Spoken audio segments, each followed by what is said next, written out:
Hi guys, welcome to the channel. In today's video, I am going to show you how you can send voice message on WhatsApp as view once. So the first step you need to do is to open Play Store.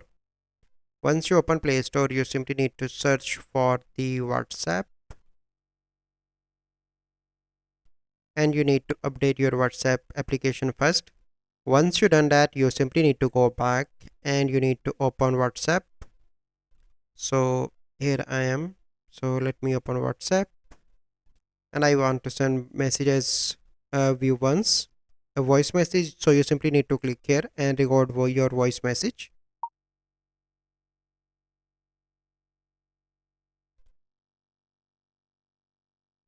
Okay, so once you record it, here you can see one option. You simply need to click on that and click on OK, and then you simply need to click on send. So this is a process that you need to follow. So I hope you find this video helpful. If you find this video helpful, must like this video, subscribe to our YouTube channel for future videos. We'll see you in the next video.